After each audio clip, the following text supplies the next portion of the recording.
Welcome again to the Unlearning Curve. I am one of the hosts. I'm Stuart Delony, and I'm joined here with the Forehand twins, Karl and JD. And today's going to be a little different, but before we get things kicked off, Karl, we have like a little housekeeping to do. Karl's got some fun from the mailbag, the answering machine, the telegraph, whatever way we're reading these. Whatever you want to call it. Yeah. First of all, the top 5 on YouTube for the episodes, coming in at number 5, the OG Jim Baker came in at number 5, even though he's just been out a week or so. Number 4, Franklin, what's his middle name? Seems like it should be Ebenezer. Ebenezer Graham. It comes in at number 4. My friend, Tony Lambert, The Sovereignty of God, comes in at number 3. And his denomination, the Southern Baptist Convention episode, number 2 by a ways. So he probably shared it with somebody. And then, Fallout from Prosperity Gospel was number 2. SPC was even further ahead at number 1. So those are the top 5. So far, 100% likes versus dislikes. So extremely proud of that. And I wanted to share the first message we got from the Facebook group, I believe, from my friend Sarah. JD, can you read that quote? Do you have it in front of you? I wish I knew what her accent actually sounded like, but sure. No, just commit. Just commit to whichever one you think it is. Should I just do like the, for fuck's sake? Is that a good one to do? Yes. Do you think she'll like that? That's the most British person I've ever heard in my life. Yeah. I think she listens, so. All right. We're not making fun of you. We're just she's going to be offended. No, she's going to be offended either way. It's okay. She's going to spit out her crumpets and tea as she's hearing this. The Brits talk shit on Americans all the time anyway. And as they should. As they should. And that's one of the things that I do at work, because I work with a bunch of Brits and we just talk shit on each other all the time. And it's, of course, out of love. But her comment here was, oh, for fuck's sake, don't Americans have better things to do? Like overthrow the fascist prick, then come up with these endless conspiracy theories. Get a life already. Oh, that was terrible. That was going into Australia. Great. Anyway, apologies. Good. I like it. Yeah, she could be Australian, but maybe I can't remember which one she claims. I should have brought a Foster's. Yeah. We could have tossed in a Vegemite reference. Luckily enough, your accents are kind of mixed between the two, so either side, right? Mm-hmm. There we go. Yeah, it's an inclusive accent. Yeah, but that's maybe I should share a positive. I mean, I think in her way that's positive for Sarah. She's just telling us to get a life already, right? Mm-hmm. So Laura, whom some of you know as my wife, JD's mom, says, I know I'm your wife and JD's mom, but I really do love what y'all are doing on this podcast. I listen to every episode when it drops. And I can verify that's true. She's our number 1 fan. JD's may even be in the studio audience today. Wow, that's incredible. Live audience. Well done, JD. You finally got approval from your mother. Mm-hmm. Yeah, well, it would be the first time. She'll be crying after this episode. She's going to call and yell at me probably. Sorry, Mom, love you. Yeah. Well, thanks, Karl. Thanks for those. And Karl, you'd come up with this idea, and I love it. And we're going to see wherever it takes us today. Mm-hmm. And like the next couple sessions we are going to be interviewing each other or dialoguing through interviews and questions with one another, so folks can get to know us better, we can get to know each other better, and all of that jazz. Since I will mention this because we're petty on the air, Karl was the last one to show up today. Mm-hmm. And because of that, the punishment is he is the first on the firing squad that we're going to be going at. I'm okay. I'm up for it. Okay. So, Karl, let's see. We've got some questions ready here. So the first one, tell us about when you lost your virginity. Oh, wait, no, that's the wrong list. Bye, guys. Cool summer evening. No, yeah. So, Karl, tell us a little about your deconstruction journey, since we talk a lot about mental health and deconstruction on here. Tell us a little bit about that and how. It might be easier to do the virginity one. Okay. Real simple story, but. I'm going to take about 15-minute break. JD's uncomfortable now. Mm-hmm. They're probably moderately similar, right? Like a little bit of disappointment afterwards. You're kind of like sad and in the dumps for a while, something like that. Right? Yeah, we need like some prophylactics for JD's ears. Right. Yeah. So deconstruction. So about 10 years ago, I think I'd made a statement from the pulpit that because I was a pastor for about 20 years, almost 20 years. And then I made a statement from the pulpit that if God is God, God can handle my questions. And then I just started asking questions. Couple of key events. I realized my congregation probably supported Trump. They were homophobic. They were racist. People in my denomination made fun of anybody that was slightly different than them. All those things kind of worked together. Crew called Bikers Against Trafficking came to our church, and a woman that was trafficked by her dad spoke real raw. But she asked me a question right before it started and just kind of wrecked me when she said, when all this was going on, I was begging God to make it stop. Why didn't he make it stop? And, before I broke into platitudes, I just kind of shook my head and said, I don't know. JD is here, and so JD knows. I think my family has a lot of neurodivergence, different, varying levels and different. And I realized a lot of that, I kind of went on a lifelong quest. Say, it's got to be better than this, There's favoritism in my family. There's religious baloney, my background. I've been trying to help people or understand how to help myself get better, and I hate to use Dave Ramsey. Dave Ramsey says, change your family tree. And I think that was what I was always trying to do, is fight my genetics. And very my, approach. And to fight my these inherited biases and everything, but my kind of underlying thing, and JD could really he could probably see more than that I could at that time, but I always questioning, why do you do that? What makes people do that? And why can't we get better? Are we really getting better into religion? And I'm still on that quest, even though I've done some healing now, to just say, how can we get better? Take teaching, for example. If the basic approach from Skinner works for 90% of the kids, you can't just say, well, 90% is good enough. Something in me says it's got to be better. And maybe that's to a fault sometimes, and maybe that's what leads to my frustration and my dysfunction when it's just I think the more you heal, the more you see. And as you see that, you think, why couldn't it be better? Why can't we fight for the underdog and that kind of stuff? And that's just led me on a progression of discovery. It's challenged me. It's made me do the hard work. And so that's the best I can do for an introduction.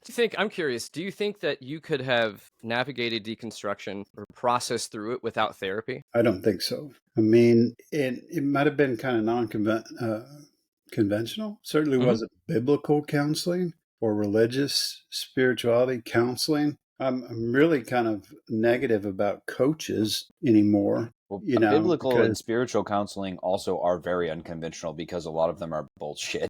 Let me say that. Yeah, they kind of swing the wrong way. Yeah. Some that's not to say that anyone who does it from like a biblical or like a faith-based perspective is like a con artist or something, but let's just say a lot of them are. And it's and their understanding of things are very limited, and just kind of like what you were mentioning, Karl, about like when that woman asked you a question, you didn't know the answer, and you had the platitudes loaded. I feel like that's a lot of what I've also heard. In those circles too, for Christian counseling. Well, I took a pretty in-depth course on spiritual leadership coaching from the Southern Baptists. It was Blackaby, actually, who did, he did that. And I only quit from it when they got to the point where they're going to have this deep discussion with me, with the founders, about should they certify me and one of the students told on me that I was deconstructed. This right in the beginning of my deconstruction. And so I wasn't going to make it. So I said, I can't do it. I'm not enough like you guys to continue. But even in that in-depth work of listening and learning to talk to each other and those kind of things, they still wanted you to come to the conclusion that you should go to church more, read your Bible, and pray. And that's it. And then platitudes. So I think I was fortunate enough to find some Benedictine sisters. And that was another chance of me saying, I need to be a coach or spiritual director or something like that, trying to find a new side hustle or whatever. And they taught me somatic healing in their way. And I was fortunate to have kind of people come along, guides, if you want to call them that, at various times that said, try this will help you, those kind of things.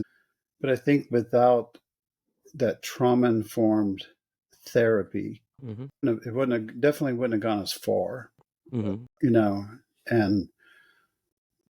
got as deep as it did without.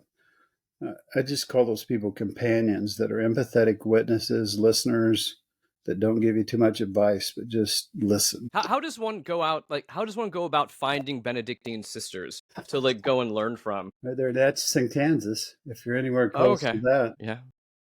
You just wander around and they pop up randomly in Texas. Is this in Kansas, the Chupacabra? Or do they have a church or? Well, maybe back up a little bit. Spiritual directors is what they see themselves as. And that's not anything like what it sounds. They're not directing anything. They're not giving you advice. They're basically teaching you how to get in touch with your body. And when you get in touch with your body, what do you feel? Where do you feel it? And that somatic type reconnecting of the body and the mind has tremendous effects. So you might look for a spiritual director, right? And then just ask a lot of questions. And certainly the word trauma informed may be overused now, but they should at least kind of understand what it means and do actual research, not what we were talking about a few weeks ago, but do some actual research and find some good quality programs. But if you're anywhere close to Atchison, Kansas, I would say get in touch with Sister Marcia, and she'll help you. So in that process, was it difficult walking through, even beginning that deconstruction process? Because you're married. We've talked about Laura's the matriarch of the show. But I know when you're kind of making huge changes like that, it's difficult with someone that you're a partner with. How was that process, walking that out? I would say I was fortunate because Laura was ahead of me in the process, and she had been silent for a while. So I really kind of caught on to it. When I said, I can't do this anymore. I can't stand up in the pulpit and deconstruct at the same time. And that was when we were taking a walk, and she just said, yeah, okay. But then we were traveling an hour to, I guess I could say, Word of Life Zond is within an hour of us. And I was going to his church, which is more progressive or Orthodox or whatever they consider themselves. But she was just saying, I can't do this. I can't. It just triggers me to go to church and so on. So she was a little bit ahead of me. And that helped, but that swings at different times. And we just had to have kind of an acceptance of each other that we're not in the same place. Doesn't mean we don't love each other or committed to each other, those kind of things. But we got to allow people to have their own spirituality. And unless they're Franklin Graham and those type of people, we won't criticize them too much, right? We will always criticize them plenty. Yeah, I know. Now, how is it, JD? So Karl, you said 10 years ago, you kind of started this process. And I know, JD, you have been in Taiwan for about 10 years. So was this happening when you were gone, or were the seeds in your mind, JD, were the seeds of this happening ahead of time?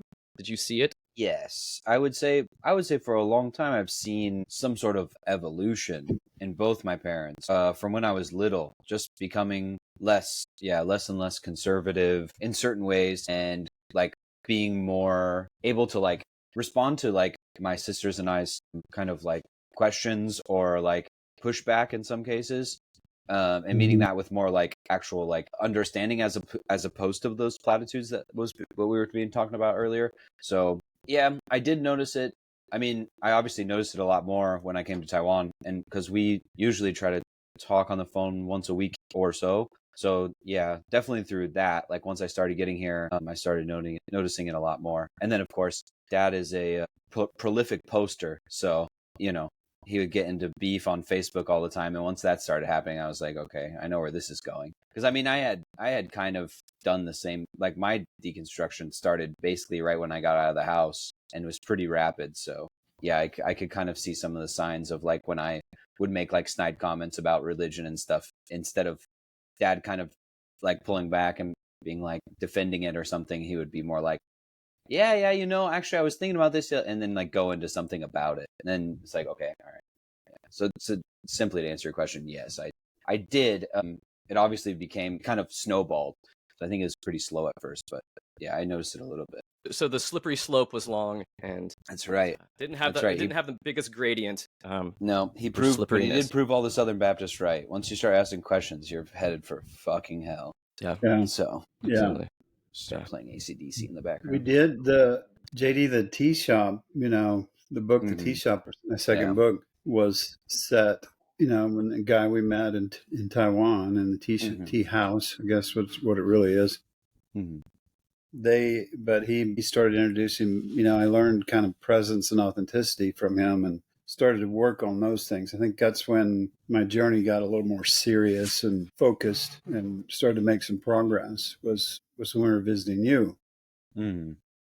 But JD's also been an important part of it because he said to me at times, you might want to think about this in a very non-combative way and just kind of encouraged me to spend some more time on that before I make a decision about it. And it's been helpful all through the journey. Plus, he also brought me down from the episode. One day we've talked about that before. Now, Karl, was there a time to processing through deconstruction? We've talked about this before. Like, there's the obvious, like, you lose community when you walk down that road. Oftentimes, you can lose your job. Were there any parts of it that surprised you, that you were like, crap, I didn't expect this to happen? I didn't expect how strongly people would dig in when you kind of leave them behind, when you can't. And it's not, it's not that I'm not tolerant of people and it's okay for them to have different beliefs, but they get aggressive even, right before they just totally let you go. I thought some of those friendships in that community, you mentioned the word community, in evangelical Christianity, I thought my community was way better than that. In fact, we thought we were better than everybody else at that, but it wasn't true. No pastor has ever visited me after I left his church. Now, we're not that close. It's not like a brother or sister that you're trying to reestablish a relationship with. That community, by and large, and Laura mentions this every once in a while, just have never even talked to us. So it's a little hard. I will say about community, though, that you have more community than you think. You just got to talk to other people that are you're around, your neighbor, your actual neighbor next door, and so on. So, are you in the same house that you lived in when you were pastoring? Like, are you guys in the same town, same area? The last church we pastored, we moved to be kind of at a midpoint between our two grandchildren, I think, at that time, or at least our daughters. And so we don't live in the town where we pastored, but we still live in the same town where we pastored the last church. Okay.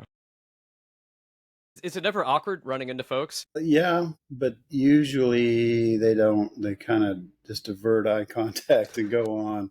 But it's a little awkward. That happened at the flea market the other day when we stopped in to eat. Saw a couple of people that we knew from way back, and they're just kind of not interested, You've become the pariah, the leper.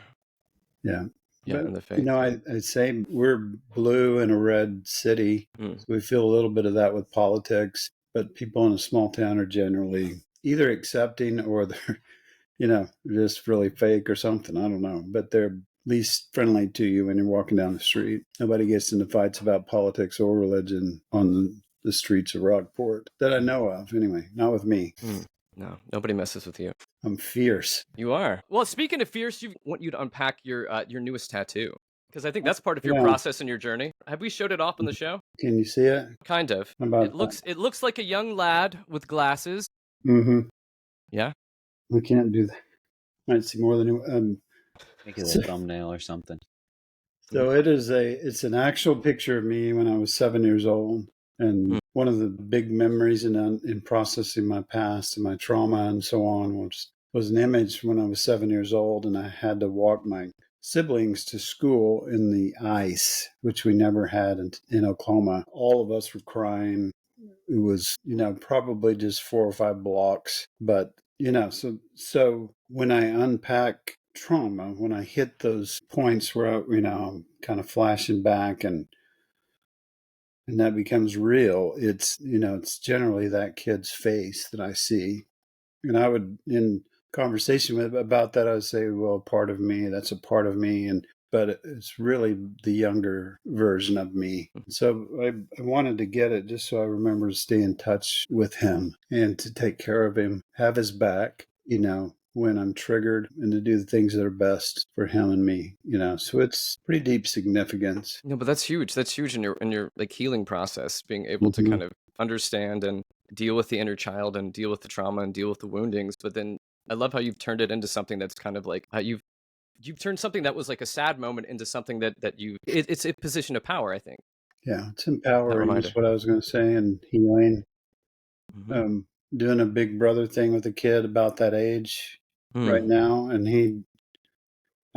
he saw it. He said, "Is that me?" No, that was the funniest thing. I hope he doesn't hear this. We had fun. We did puzzles and talked about stuff. Anyway, yeah, that's what it is. This is cool. That's cool. I love that that's part of your journey and that you just wear it on the outside now too. Now staying on you, Karl, like now that you're at where you're at in your journey, out in the desert and such, what do you call yourself now? What labels do you live with? Yeah, I would say pretty much agnostic, as well as I understand being agnostic. An atheist to me sounds, I was a progressive Christian, I guess, for a while. I realized I couldn't go to church, and even after working through that, don't want to now. But I wasn't certain enough to be atheist, so I would say it's agnostic. Meaning, to me, that means I don't know. I don't have enough facts to make a Mm-hmm. dedicated decision about any of it. I know a lot more about things I didn't know about when I was a diehard evangelical. I know a lot more, but it only helps me realize there's a lot that I don't know. And one of those is, what is God like and what's the afterlife? We don't know. And anybody that says they absolutely know or they got a vision from God is full of horse hockey. It's just not true. You don't know for certain. You believe. And Derek Webb helped me define that. The difference, belief is not fact. And belief is because you have an absence of facts. And I think that's what the Bible says. But anyway, I don't say the Bible says much anymore. So, agnostic, free thinker. I've specifically noticed that, like, we studied this Peru thing, but going down to the mountain there, and, it's all the different earth, wind, sky. It's all that kind of thinking. I don't even know what to call it, inner medicine, ayahuasca, that kind of. So we've investigated those things, and we'll get to a certain point where we understand quite a bit about that. And whoever's hosting it always pushes you to go on further, right? And sometimes it's just, no, that's as far as I need to go right now. I understand a lot more than I did, and now I want to go look at something else, because it's real easy in any system or any organization to get kind of pulled into that. It's got to be all or nothing about this group. And then that's where we make mistakes, right? Because then you just have catchphrases and ways you avoid direct confrontation to your ideas and those kind of things. We just want to learn as much as we can about everything for the rest of our lives. And then, what am I? I'm a Karl. I used to say that. I'm just a Karl. But that answer your question, Stuart? It did. But I'm curious about, like, so how was ayahuasca? Like, you kind of like just mentioned that and kept moving. I have not done that. Okay, you were just I saying. would tell you if I had, but Okay.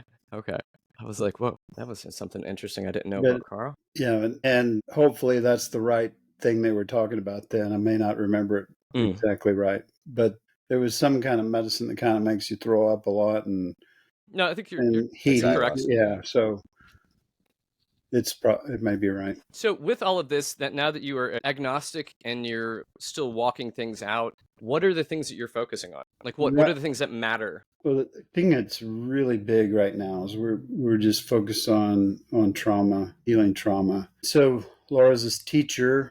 Her school district is kind of small. She doesn't have a lot of money to spend, so we volunteer at as much as they'll let us at those things, so we can hear the stuff for free. We know the core speakers for a lot of that in this area. We can ask them questions. So just finding out more and more about the brain and how trauma works, and avoiding the inclination to become a coach or whatever in that area and try to, have that as be my side hustle or whatever.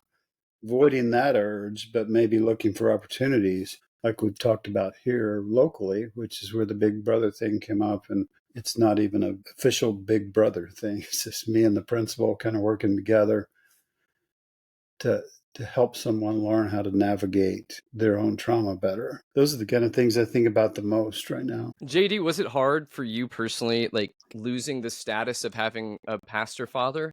I know that was like, it was big to you, of being like, oh Yeah. no.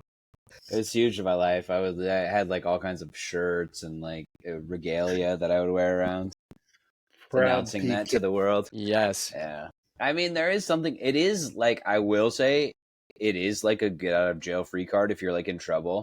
I'm just like, oh yeah, my dad's the local pastor. They're like, you can't be that bad then. Meanwhile, I'm definitely that bad. But yeah, I mean, and my mom was a teacher at the local school. So like, I think I almost certainly got away with some stuff that I probably shouldn't have because of that. So I did enjoy that. But yeah. No, not the most prestigious thing that I think I lost from dad's deconstruction. That's at least good to know. Yeah. That wasn't creating trauma within you. No, yeah. I worked through it pretty quickly. It was okay. JD was, from the time I started, when I would just go supply preach somewhere, he was sitting on the front row with me several times. And he was my sound man when we were through most of our ministry. He got exposed to a lot of it and saw how the sausage was made early in life.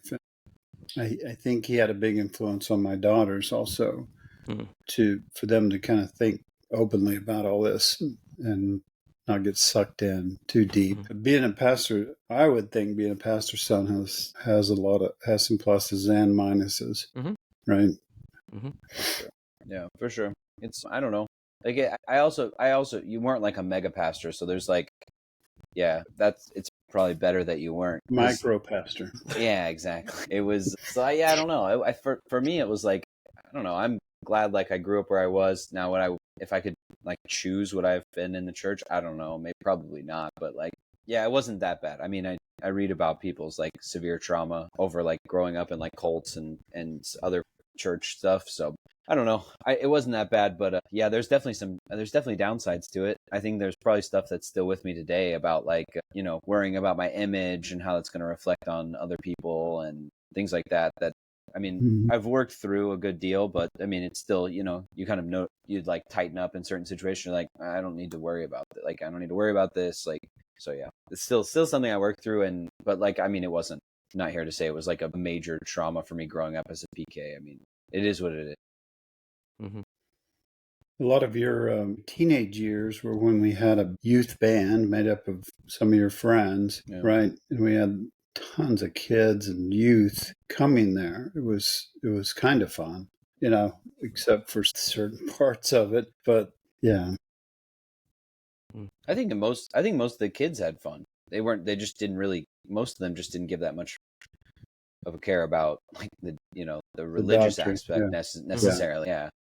May have been some of that, some of this, like you have the feelings and stuff that come around with like the music and the group stuff and whatever. But like, yeah, I mean, it's just, I mean, kids like to hang out, surprise, surprise. If you provide a place for them that's like safe and, give them like snacks and stuff, they're probably going to hang out there and have a good time and enjoy themselves and probably not do too many stupid things. Kind of is maybe something we should do and just take some of the doctrinal stuff out of it. Take the religion out of it, because across the street there's like, they do the big kind of carnival like thing as opposed to VBS. Now I have 100 kids in a town of 1,500, so it's a lot of kids.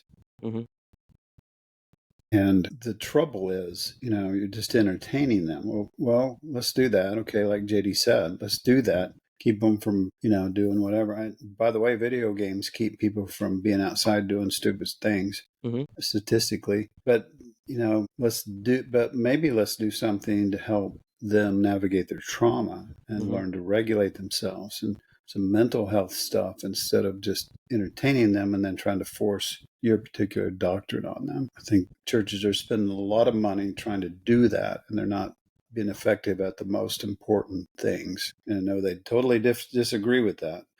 But the fact that all JD's friends and about 100 kids and youth came together is good. They build community and those kind of things. But let's don't spiritualize it and try to make them think exactly like us.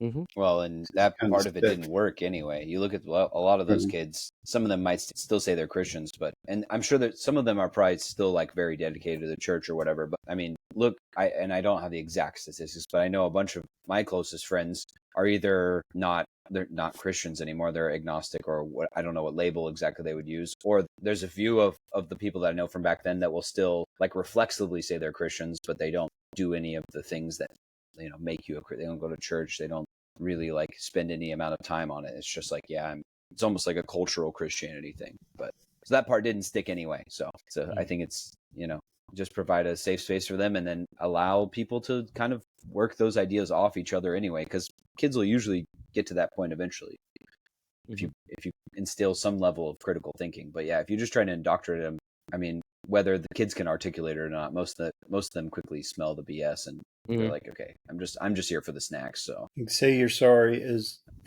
say you're sorry is one of the most important things about parenting. Probably did it worse in the beginning, better towards the end, towards the middle, or whatever this is. So one last question we got here too on this list, Karl. If now, aside from, I know that you've gone through trauma and healing and all that stuff, all that junk. What if you were to talk to like Pastor Karl back in the day when he's starting deconstruction? What would be one bit of advice that you wish that you had back then? And I know you've written books about this, but you only get one piece of advice, Karl. It can't be go to therapy, can't be trauma informed. What would be one thing? It's between, that's a sneaky way. He's to already get you in hedging. there. We're cornering you here. If you say to, we'll end the podcast right now. Don't say to. Yeah. How about this? I can hit the button. Yeah. How about this? Okay. You can trust yourself. And I guess what I mean by that is so much for the first few years of your life, everybody tells you what to do. Once you start forming your own opinions, they tell you not to think that way. And then they say, well, blanketly, in religion, blanketly, you can't trust yourself. You're worse than filthy rags inside there. You deserve, even if you've only stolen a piece of gum, you deserve eternal conscious torment. So you can't trust yourself. God has a purpose for you, but you're going to have a hard time finding it. Hardly anyone does. So they adopt the principles, the practices of the church, and they listen to what their pastor says, and they do what he says. But I want to tell you, you can trust yourself. And it's going to be hard work to unearth that and trust yourself and experience it and practice it. But that's my best advice. JD, what would be a bit of advice you would have given him? Like, this is JD now knowing this, going back to the early days.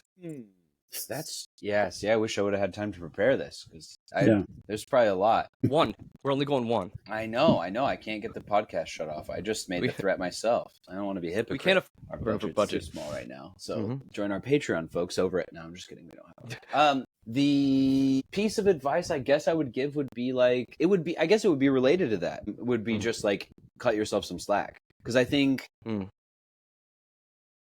Dad was like incredibly rigorous in his study. I mean, I remember I would go to church with him. Sometimes I don't even remember the day because I had no like concept of time as a child, because I lived before the age of cell phones, where I would just frolic in fields and cow patties. But I would go to him. I would go with him. Yeah, literally. We would play, well, games of the names of which I would get canceled for now, or in the backyard of the church where we'd tackle each other, sometimes into cow patties. But anyway, yeah, I would go to church with Dad, and you know, he's super rigorous in his study. Not to say he's did that perfectly or whatever, and but I'm also not a theologian. I have no real critiques. But like, you know, he would be in there with books, and he'd be translating the Greek and the Aramaic and all this stuff, and it was all over my head. I didn't know what was going on, but I knew my dad was studying really hard.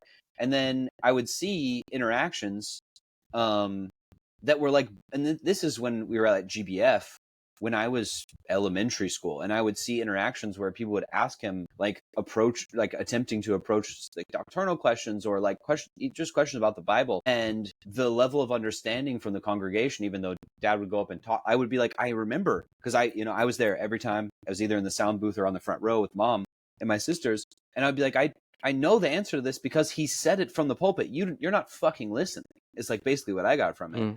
In that respect, just to like cut yourself some slack, because you're dealing with a bunch of people that seem to always there was just always criticism of dad as a pastor, and usually that's when they decided that they had picked someone else already, God had picked someone else to come in and replace him, or they found something they disagreed with him about, but they weren't able to articulate it or argue it. And so I guess it really is kind of what you said, Dad, is like you do have to like trust yourself and give yourself some credit. But yeah, just kind of also cut yourself some slack, I think, because I don't know, it was just infuriating for me watching people who I would literally be running sound and PowerPoints or one or the other, and watch people sleeping in church and then hear them complaining after church about the sermon. I'm like, you didn't fucking hear it because I watched you were asleep, like that kind of stuff. And but then Dad, obviously I saw you take it so seriously, where we would go home after church and Dad would just sit in the chair, like in the living room, and just be contemplating that and like broken up over certain things like that. Whereas those people were just doing it flippantly as a means of social control, or just because they want to complain because they had a bad day or whatever it was. But yeah, I think we have to be very careful. And that just obviously doesn't just apply to religion, but yeah, specifically the advice that I could give, I think that would probably be it if I can only pick one. One of the things I found out in counseling was I don't celebrate enough. So making these, I showed you guys a couple of these 1,000-piece puzzles, so I make one, and then now I want to do a whole bunch of them. And I want to know more and more and more about the subject. Well, how do you frame them and all those things? And part of that's real good, but part of that can become an obsession, we had 50 people in church. Why wasn't that good enough? So, and it never was for me. I always want to be improving. And like most things, this can be good or this can be bad. When I'm cooking, I'm trying to make the recipe better, and things like that. But it's just got to be a balance. It's got to be a homeostasis kind of thing of enough is enough, Not only trust yourself, but celebrate yourself and stop for a minute, That's my advice to myself. That's good advice for anybody.